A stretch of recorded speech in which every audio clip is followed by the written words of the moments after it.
Bonjour à tous, bienvenue dans cette table ronde intitulée Command Center, un levier de transformation hospitalière focus sur les nouveautés de ce Command Center et le choix du CHRU de Nancy. Pour cette présentation, je vous propose l'agenda suivant. On se présentera sur la slide d'après avec Vincent. Premièrement, un petit focus sur le Command Center. Qu'est-ce que c'est? On vous en a déjà parlé l'année dernière à Santexpo.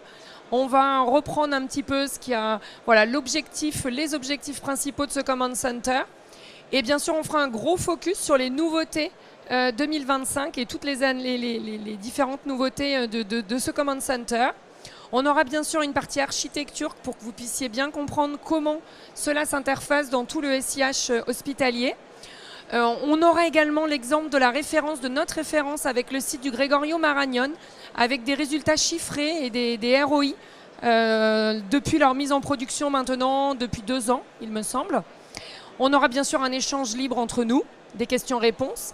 Et puis, nous aurons la chance d'avoir une table ronde durant 25 minutes avec monsieur Jean-Christophe Calvo, qui est le DSI du CHRU de Nancy, qui nous fera un peu son retour de pourquoi choisir un Command Center, pourquoi choisir celui de Dédalus. Et voilà, restez bien jusqu'à la fin de cette session, jusqu'à la table ronde. Alors, je me présente, je suis Alexandra Kipper, je suis responsable du business développement sur la partie Life Science chez Dédalus. Ça englobe les sujets autour de la data, de la recherche clinique, et donc ce beau sujet qui est le Command Center. Je suis accompagnée de Vincent Plana. Oui, bonjour. Je vais laisser se présenter. Oui, très rapidement. Je suis Vincent Plana, architecte technologiste chez Dédalus, en charge des solutions d'innovation et de l'aide aux avant-ventes sur nos nouvelles solutions. Merci Vincent.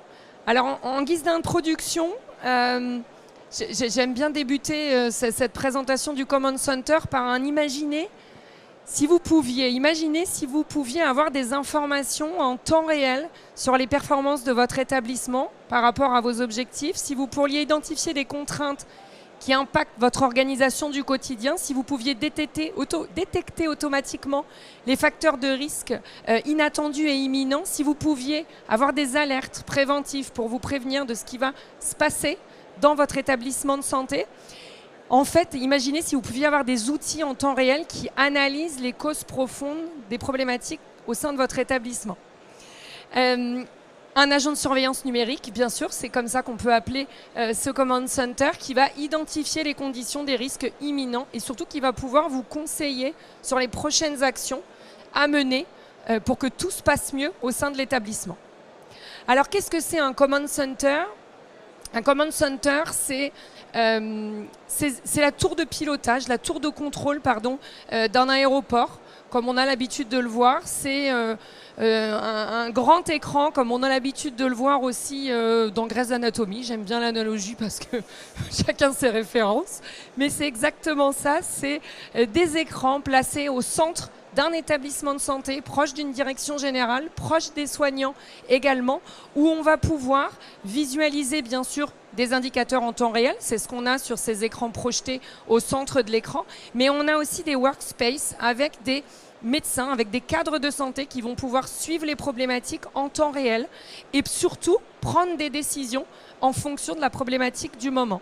Et puis on a sur la droite cette petite séance-là à droite d'autres personnes où on va pouvoir vraiment rentrer en détail dans chaque système d'information pour comprendre d'où vient cette problématique. Et bien sûr, l'idée, c'est d'en tirer des conclusions pour que ça ne se reproduise plus ou en tout cas que ce soit mieux organisé. Donc c'est exactement ce qu'on a sur la droite. Alors celui de droite, ce n'est pas le nôtre. On vous montrera bien sûr le nôtre tout à l'heure. L'objectif, c'est améliorer la gestion des flux, de la demande et des capacités hospitalières avec l'IA générative. Sur ce volet IA générative, c'est Vincent qui va nous présenter ça dans toute la partie nouveauté 2025.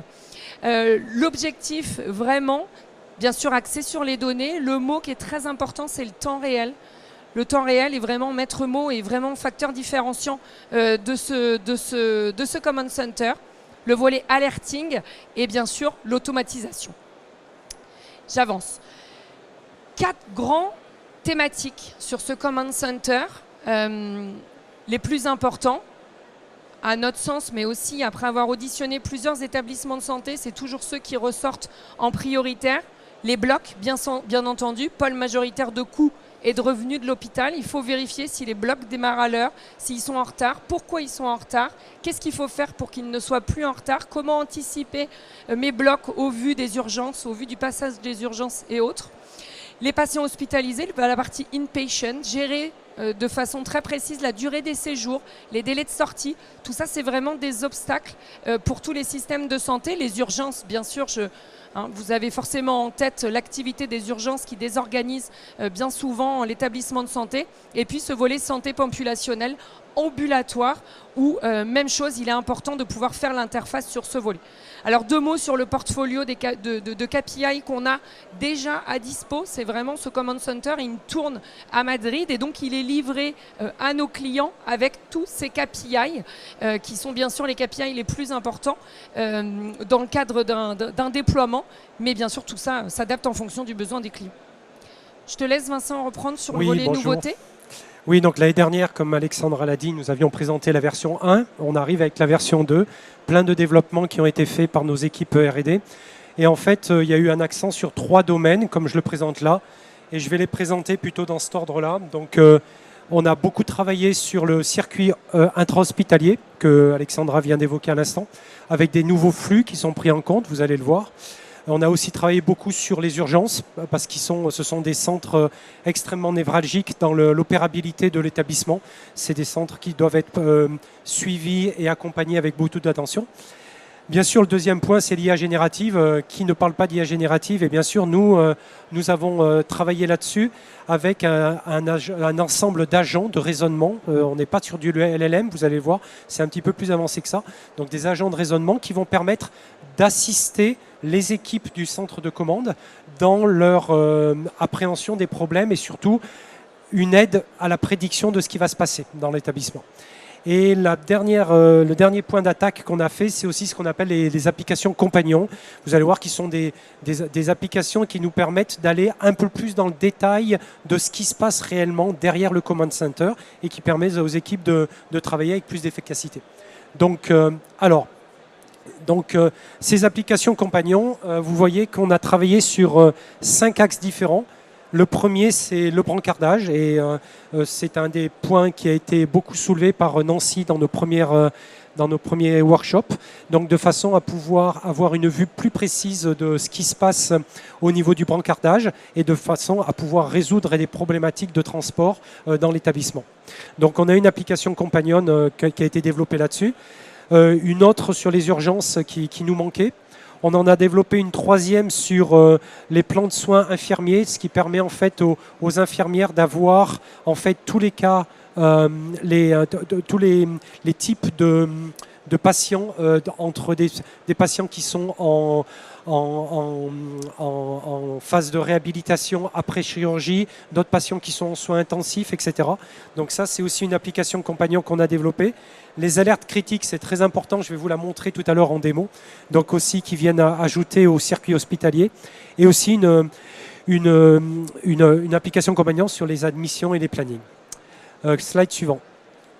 Voilà, alors concernant l'IA générative, je vais vous faire une petite démo, on va interroger le système, mais bien sûr on a fait un travail sur le LLM. Alors le LLM est un élément de notre architecture d'IA générative. On a ce qu'on appelle du raisonnement d'agent, ce qu'on appelle du RAG si on parle techniquement, qui nous permet en fait d'enchaîner un ensemble de tâches afin de pouvoir assister le clinicien. Alors je prends un exemple que je prendrai tout à l'heure dans la démo, c'est peux-tu me donner les risques de manque de lit au vu de l'afflux de patients que je vois arriver des urgences. Je pose cette question au système, il va analyser, il va regarder l'ensemble des données et il nous donne une statistique d'afflux des urgences, une statistique de disponibilité des lits et le risque que l'on va avoir ou pas. Donc on interroge le système en langage naturel. Voilà. Donc nous, on a fait tout un travail au travers de ce qu'on appelle maintenant un autre ARC, qui est un agent de raisonnement centralisé et qui est bien au-delà de l'interaction verbale du LLM que l'on connaît. Voilà. Et voilà, alors les 2 travaux qu'on a fait avec beaucoup d'attention, c'est autour de l'hospitalisation, comme je vous le disais, et autour des urgences. Donc pour l'hospitalisation, En fait, ça, ce sont les nouveaux métriques qui ont été mis en place. Et vous voyez qu'on a travaillé sur une partie admission des patients, donc avec un ensemble de métriques qui nous donne le nombre de lits disponibles encore, ceux qui ont été alloués de façon erronée, etc. Et puis le parti central de cet élément d'hospitalisation, ce sont les risques de blocage au niveau du flux opératoire, avec des patients, par exemple, qui sont en risque d'infection de sepsie, ou là on a l'impact sur par exemple des grossesses extra-utérines, etc. Donc quels sont les points de blocage potentiels dans l'infrastructure, dans la structure hospitalière, qu'il faut prendre en attention et sur lesquels il va falloir réagir. Là, on a une dimension régionale, comme je vous ai montré tout à l'heure, et là, on a les sorties. Et sur les urgences, pareil, on a fait des choses au niveau des afflux, des changements, des différentes étapes des urgences et une vue régionale. Voilà. Donc ça, c'était les grandes nouveautés. Pour l'architecture, j'en ai déjà parlé l'année dernière, on n'a pas révolutionné l'architecture, hein, mais on est sur un système d'ingestion de données temps réel, donc à 80% c'est du HL7, donc on est finalement compliant avec n'importe quel DPI du marché. Bien sûr la priorité est sur notre portfolio de DPI, mais on peut s'intégrer avec des DPI concurrents. 80% du trafic c'est du HL7, avec quelques requêtes en base qui sont spécifiques. Ensuite on a un moteur qui est là, qui est une grosse base de données temps réel, sur laquelle en fait on va avoir des mécanismes de notification, des calculs de métriques en temps réel, avec ensuite des systèmes de visualisation qui sont présentés sur les démos. Donc c'est une architecture, on va dire, assez simple dans sa présence. Par contre, tout le parcours hospitalier nous a mis du fil à retordre parce qu'on se retrouve souvent sur des flux qui sont très longs, sur plusieurs jours, voire quelquefois un mois. Et donc du coup, on va avoir besoin de faire des calculs de mesures sur les métriques de façon récurrente dans le temps, mais sur un temps beaucoup plus long que les urgences, par exemple, qui, elles, vont travailler sur des flux extrêmement rapides. Voilà. Donc la gestion de ces différents flux et de cette temporalité n'a pas été facile à mettre au point sur le... OK. La démo, très très rapidement. Alors la démo... voilà. Alors, donc là, c'est le flux hospitalier. Donc j'ai cette partie admission ici. Je regarde un petit peu ce qui arrive et je vois par exemple que j'ai un ensemble de... alors attendez, soit l'hospitalisation, soit les urgences. Non, on va commencer par les urgences. Toc. Les urgences, voilà. Voilà, alors ça c'est le système, donc c'est le dashboard qui va être présenté sur le grand mur. On a tous les patients qui arrivent, là, donc on en a actuellement 300, alors c'est tout des données de simulation qui ne sont pas très très véridiques, mais 300 patients qui sont en attente, il y en a 800 qui sont en attente depuis plus de 24 heures, bon, on est quand même dans de la donnée. Bon, on va surveiller les patients qui sont fragiles, comorbidités, risques sociaux, etc. On va avoir des métriques là. On va utiliser les métriques à l'os, par exemple, qui vont nous donner une information un peu plus standardisée. Et puis là, on va regarder un petit peu sur tout le processus des urgences. Donc, combien j'en ai. Alors ça nous donne en fait la capacité du système et son taux d'occupation.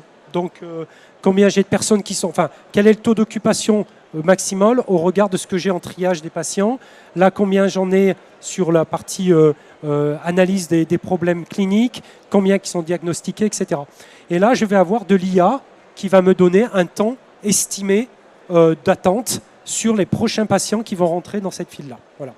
Donc ça, on voit très très bien qu'il y a tout de suite des risques avec des temps d'attente qui sont élevés ici. Et puis, comme je l'ai expliqué tout à l'heure, une vue régionale où j'ai acheté.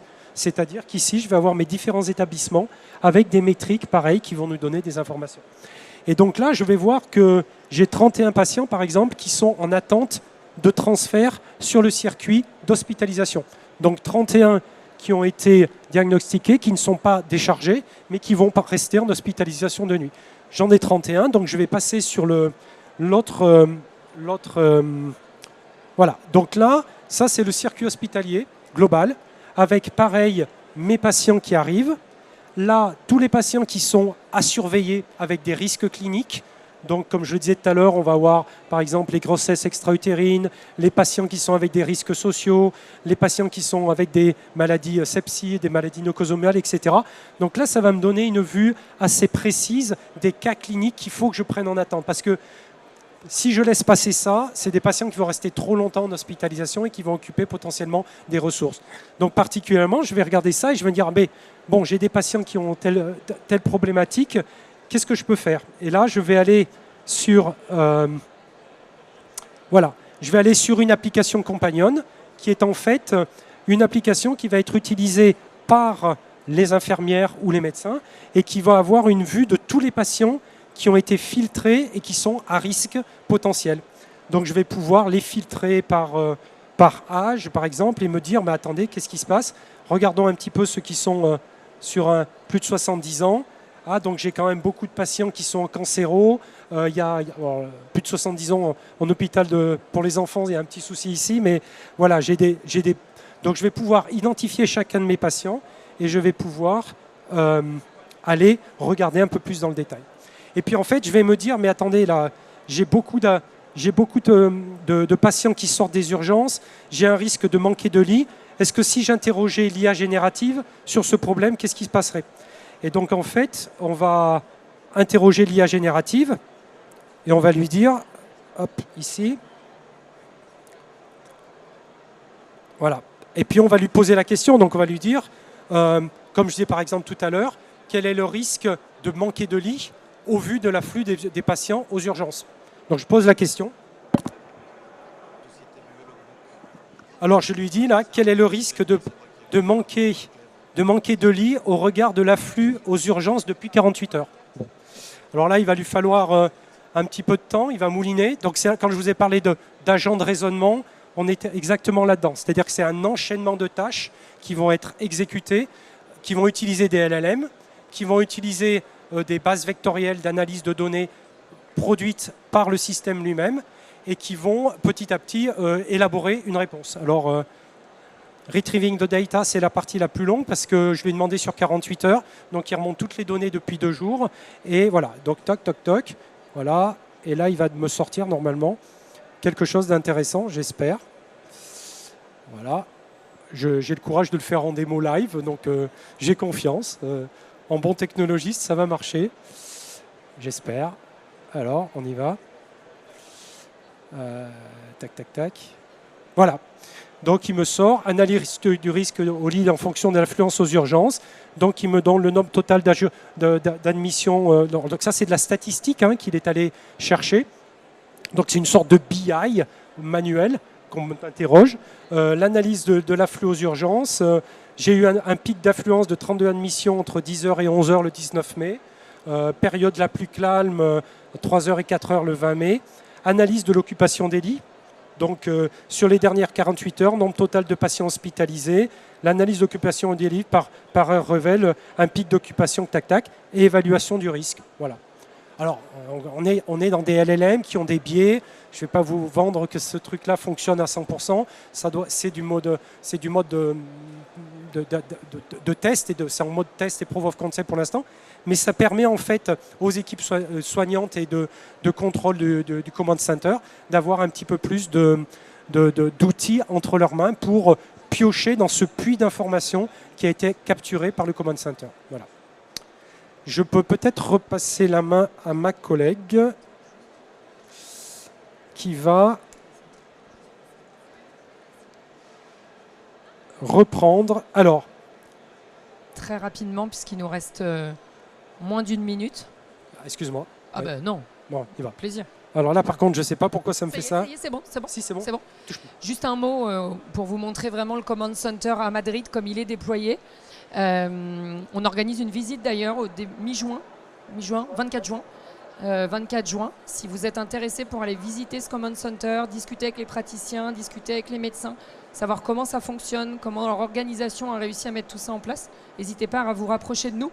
Voilà, là c'est un peu tout ce qui ressort, tout ce qui a été généré depuis le Go Live, donc depuis à peu près 2 années maintenant. Voilà, des milliers de patients gérés, des milliers d'alertes également et autres. 2 mots quand même sur l'analyse d'élément d'analyse de rentabilité est quand même important de mettre en avant le ROI par rapport à tout cela. On a des chiffres, on a des heures et des économies sur la gauche mises en avant par les sites avec la justification en bas. On a toute une partie qui est sur la partie optimisation, planification optimisée, meilleure gestion de la demande. On a bien sûr des sommes qui ont été calculées ici, mais en tout cas, le pourquoi du comment, c'est ça. C'est pourquoi ces patients ont été programmés depuis moins de 7 jours. Grâce à ça, grâce à ce Command Center, les démarrages des blocs a eu lieu le matin sans retard. Les blocs sans activité pendant plus de 30 minutes, ça a disparu. Donc c'est toute cette optimisation qu'on a réussi à mettre en avant et tous ces chiffres qu'on a réussi à récupérer, avec bien sûr tous les bénéfices attendus sur ces différents volets, sur les 4 piliers qu'on retrouve. Je ne vais pas le détailler plus puisqu'on est déjà en retard. Voilà, mais pas tant que ça en fait. Si ouais. 16h24, ok. Ok. Mais ce ROI est très très important parce que je pense que ça permet à tous nos clients potentiels aussi de se projeter financièrement et de façon assez véridique parce que ça, ce sont des données qu'on a accumulées sur la base de tous nos clients. Et quand on voit que gagner 7 nouvelles opérations en chirurgie par semaine sur un an nous amène à quand même des bénéfices très significatifs, ça permet de se projeter financièrement sur un investissement qui est significatif quand même sur un Command Center, mais qui peut faire du sens. Voilà. Et les salles d'opération sont bien sûr les endroits où il y a le plus de revenus et le plus de coûts dans un hôpital. Donc c'est aussi pour ça qu'on a travaillé dessus. Mais voilà, donc on reste à disposition. S'il y a des questions, on met quelques minutes de questions ou pas? On peut. Ok, super. On démarre?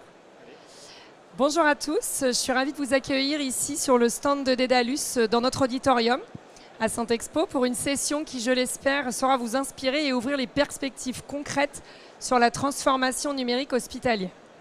Alors le thème que nous allons aborder aujourd'hui est au cœur des enjeux d'efficience, de pilotage en temps réel et d'amélioration des parcours patients, le Command Center.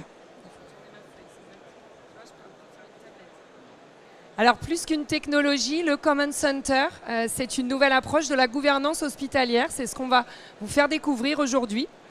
Et justement, on a une grande première. Le CHRU de Nancy a fait le choix de déployer ce Command Center dans les prochains mois, faisant figure de pionnier en France. Pour en parler, j'ai le plaisir d'accueillir M. Jean-Christophe Calvo, chef du département territorial de la transformation numérique et de l'ingénierie biomédicale du CHRU de Nancy, et Frédéric Vaillant, directeur adjoint chez Dedalus France. Monsieur Calvo, merci d'être avec nous. Alors ma première question, elle est très simple. Le CHRU de Nancy a récemment fait le choix de déployer un Command Center. Pouvez-vous en synthétiser les raisons et quels étaient les constats de départ qui vous ont conduit à cette décision? Déjà, bonjour à tous et à toutes. Pour commencer, c'est un choix qui nous a coûté puisque vous voyez, moi j'ai une feuille. Frédéric a une tablette. Donc voilà, on a décidé plutôt de mettre nos financements et nos investissements sur le Command Center. Mais voilà, on a priorisé nos choix.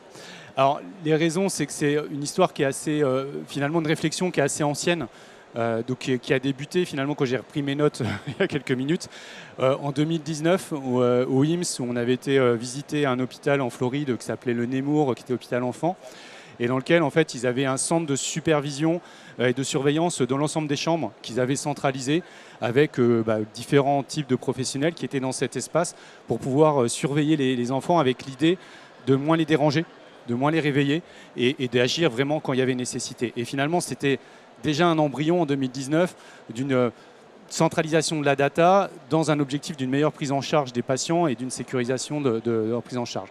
Et cette histoire, toujours au IMSS, en 2023, si je ne dis pas de bêtises, on a eu l'occasion d'aller à Montréal, au CHUM, où on a pu voir la mise en œuvre d'un Command Center sur un périmètre élargi qu'ils avaient mis en place, donc d'un centre de décision dans un espace avec différents types de professionnels, médicaux, soignants, administratifs, qu'ils avaient mis en place dans le cadre du Covid, et qui les avait aidés du coup à gérer cette situation, cette crise, avec des décisions rapides sur de la base de données en temps réel qui leur étaient fournies. Et du coup, ça fait, donc j'étais dans cette délégation avec mon directeur général et puis la chef de département de la stratégie, et ça a fait tilt pour plusieurs raisons. La première, c'est que en fait, on avait déjà des embryons de command center au niveau de notre établissement et au niveau de notre territoire. Vous l'avez cité en parlant des GHT tout à l'heure. On avait déjà une gestion des lits qui était en place, ce qu'on appelle OPP, qui nous permettait du coup en temps réel de connaître nos disponibilités à un instant T, dans la semaine à venir, dans les 15 jours, et du coup de pouvoir prendre des décisions dans le cadre de crise. Ça nous a beaucoup aidé dans le Covid, ça nous a beaucoup aidé dans toutes les crises qu'on a connues depuis, parce que l'hiver est une crise, l'été est une crise, et donc du coup on se sert de cet élément pour finalement nous permettre de prendre des décisions. Et on se dit, on a déjà une brique qui est mature sur la gestion des lits, on a aussi des éléments sur la gestion des flux sur lesquels on a pu avancer sur l'optimisation, et on a parti d'un constat fort, on a de la donnée en décalé. On a de la donnée à M+1, M+2, qui nous empêche de prendre de la décision. On constate, on réagit, mais on n'agit pas. Et du coup, ça, c'était quand même le point de départ en se disant, on a déjà des éléments, on a un besoin et on a un nouvel hôpital à construire. Et ça, c'était le dernier élément. On a un nouvel hôpital à construire avec une réunification de nos différents sites à horizon 2031. Et notre nouvel hôpital, il ne peut pas être un copier-coller de l'hôpital actuel.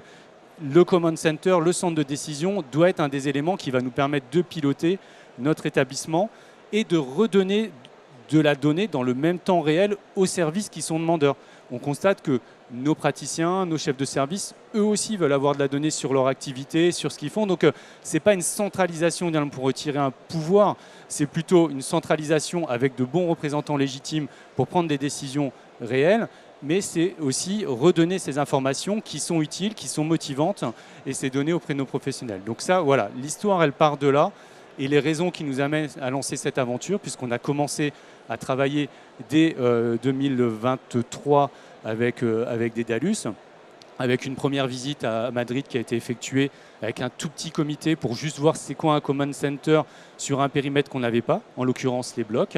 Et à partir de ce moment-là, on a travaillé sur une approche, une méthode, une proposition, une évaluation financière qui nous a permis l'été dernier de déposer un dossier pour se faire accompagner financièrement par la région, en l'occurrence sur des fonds européens, pour lequel, suite à au retour qu'on a eu fin mars de cette année, on a acté la décision du coup de lancer ce Command Center avec des étapes à venir dans les prochaines semaines.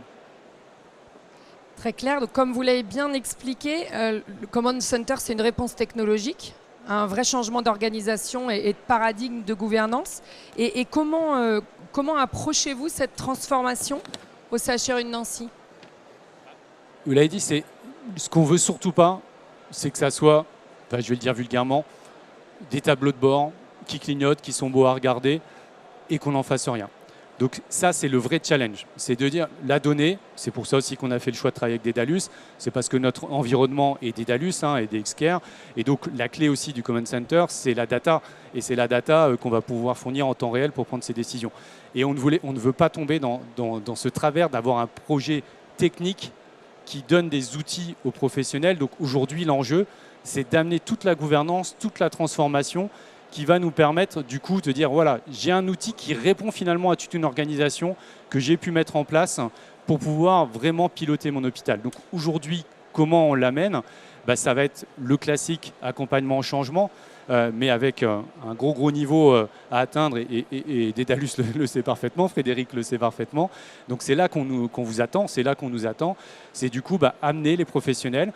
On a une visite, on retourne à Madrid avec du coup les pilotes élargis sur le périmètre, parce que le premier périmètre sur lequel on lance les command centers, c'est les blocs opératoires, parce qu'aujourd'hui c'est une vraie difficulté. Il y a une rareté de ressources, il y a une rareté de professionnels, et on voit que la moindre seconde gâchée, c'est une opération potentiellement qu'on aurait pu faire. Et j'ai eu l'occasion de rencontrer un médecin dans le cadre d'un programme européen qui s'appelle HOPE, un médecin espagnol qui était venu à Nancy, et qui, elle, était en charge de cette supervision sur les blocs opératoires et qui me montrait juste la technologie de la géolocalisation des patients. C'est ça qui m'intéressait. Et en fait, elle me montrait, le patient, il rentre au bloc, boum, on a une information, il est au bloc, on a mis un petit puce dans le bracelet. Mais en fait, elle me montrait surtout ce qu'elle en faisait. Et ce qu'elle en faisait, c'était, elle constatait devant moi en temps réel, tiens, l'opération là, elle a duré 15 minutes de plus que ce qui était planifié. Pourquoi? Et donc, directement, elle interagit, elle questionne. Parce qu'elle ne va pas laisser 15 minutes, ok, il faut que je le comprenne pour pas que ça se reproduise demain. Parce que 15 minutes, 30 minutes, ça y est, j'ai fait sauter une opération et donc j'ai mobilisé des ressources pour rien, j'ai eu une perte financière pour l'établissement. Donc voilà, et ça, c'est tout ce fonctionnement, toute cette gouvernance qu'on veut arriver à mettre en place. Donc on retourne avec ces pilotes élargis sur le périmètre des blocs opératoires et des urgences à Madrid pour commencer l'accompagnement au changement, pour commencer, en plus des ateliers qu'on a fait l'été dernier, à ce qu'ils voient, à ce qu'ils se projettent. Ça tombera très bien parce que du coup, aujourd'hui, ils travaillent déjà dans le cadre du nouvel hôpital pour se projeter dans le nouvel hôpital. Donc ça va permettre finalement de croiser les chemins. Et puis au fur et à mesure, que du coup, on dessine cette organisation qui va nous permettre de piloter notre futur hôpital. Et en y allant, un premier périmètre, un deuxième, et après un élargissement à d'autres périmètres qu'on imagine plutôt facilement. Merci beaucoup, Monsieur Calvo, pour ce retour d'expérience très éclairant. Ce que l'on comprend bien, c'est que le Command Center, ça dépasse largement l'outil lui-même. C'est une véritable démarche de transformation qui touche l'organisation, les pratiques quotidiennes et la culture, et à la culture de la décision à l'hôpital également. Alors justement, pour réussir cette transformation, le rôle du partenaire technologique est déterminant. Frédéric, je me tourne vers toi. Il va me piquer ma tablette avant que je parte, c'est ça qui est terrible.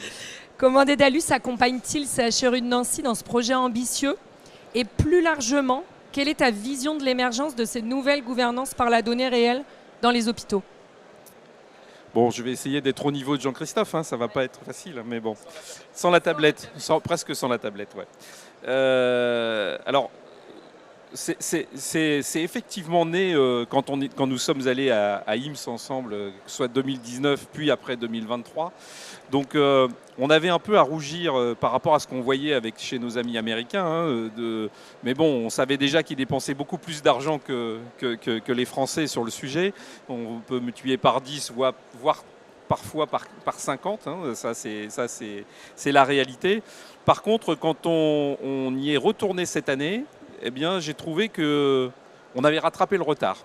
Alors, on a rattrapé le retard avec des outils comme le Command Center, parce qu'on a visité le Command Center de UCLA cette année. Là, alors, tu n'étais pas là, mais nous, on a pu le visiter. Et tu n'étais pas là, oui, c'est vrai. Mais globalement, ce qu'on y a vu, c'est rien de plus que ce qu'on va mettre en place aujourd'hui à Nancy, et c'est plutôt une satisfaction. Et surtout, on y voit beaucoup d'innovations technologiques qu'on est en train de mettre en place aujourd'hui avec de l'intelligence artificielle qu'on va intégrer au fur et à mesure, etc. Donc ça, c'était le point important qui a été le démarrage et qui est toujours une base de réflexion pour nous, parce qu'il faut regarder un petit peu ce qui se fait outre-Manche et un peu partout, outre-Atlantique. Voilà.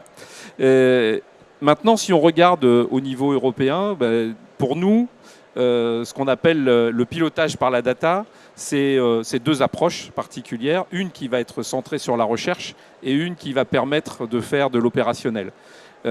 On a tous vu par le passé des cockpits militaires qui permettaient de piloter des actions, etc.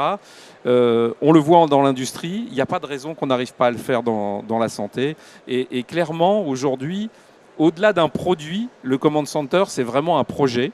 Et ça, Vincent a essayé de vous l'expliquer juste avant. C'est-à-dire qu'on va piocher les données là où elles sont et on va utiliser les datas en temps réel. Ça, c'est le point vraiment le plus important. La deuxième étape, ça sera comment on va aller faire du préventif et essayer de préparer le terrain pour éviter d'être uniquement en mode réactif. Et comment tu vois la suite pour le marché français, notamment l'appui des IA de prévention et par rapport à l'appui des IA d'efficience?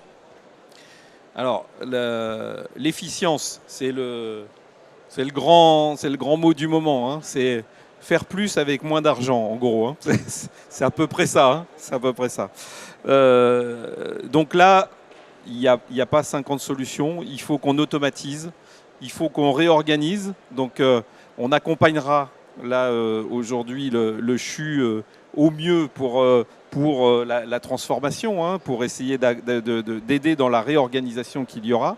Mais ensuite, il faut mettre en place des automatismes. Et dans les automatismes, essayer d'y intégrer de l'intelligence artificielle. L'intelligence artificielle permettra de faire du prévisionnel. C'est l'objectif. Alors en intégrant tout un tas de facteurs. Ça peut être des facteurs, un match de foot qui se déroule dans la région et qui peut mal tourner, comme ça peut arriver de temps en temps. Ça peut être la météo qui qui provoquent des catastrophes. Et donc, il faut être réactif, il faut pouvoir préparer les installations dans un cadre prévu. Et surtout essayer de l'anticiper. On se rend compte aussi en analysant les datas que en fait, les pics sont toujours au même moment. Même si c'est un peu bizarre, eh bien, les pics reviennent à peu près au même moment. Donc il faut essayer de mettre en place le prévisionnel. Donc c'est là où nous, on va essayer d'intégrer tout ce qui sera outil d'intelligence artificielle pour réagir et apporter des solutions complémentaires et aller vers vraiment le prévisionnel, ce qui sera un outil d'aide à la décision et en mode non réactif dans ce cas-là. Jean-Christophe, est-ce que vous voulez ajouter quelque chose avant de conclure? Frédéric vient de le dire, effectivement, on peut dire il y a 2 ans, on voyait les command centers. Maintenant, on pourra ajouter le mot command center augmenté. On parle de l'humain augmenté. Et finalement, le command center, l'intelligence artificielle, va nous permettre d'aller beaucoup plus loin, de faire des simulations. On va pouvoir coupler ça avec ce qu'on appelle les jumeaux numériques pour avoir aussi une base un peu de simulation. Donc, on voit que finalement, voilà, à partir de ça, à partir de la consolidation de la donnée en temps réel, on va avoir un champ de développement plutôt sympa à faire dans les prochaines années. Tu m'as piqué mon effet, j'ai oublié de parler du jumeau numérique. Je vais me faire tirer les oreilles. Tu as regardé ma tablette. Bon, le principal, c'est que ce soit cité, mais c'est vrai que la tendance du jumeau numérique dont on entend énormément parler, c'est d'essayer de recréer effectivement une organisation virtuelle qui permettra d'agir et de préparer quelque chose dans un mode non réactif, mais plutôt prévisionnel. Voilà. Merci à tous les deux. On a hâte, en tout cas chez Daedalus, de débuter ce projet Command Center avec vous. Je vous invite à rester avec nous, notamment pour échanger avec la délégation Learning Expedition de France Biotech, qui ne devrait pas tarder, et bien sûr avec la presse. Merci à tous et bon salon. Merci.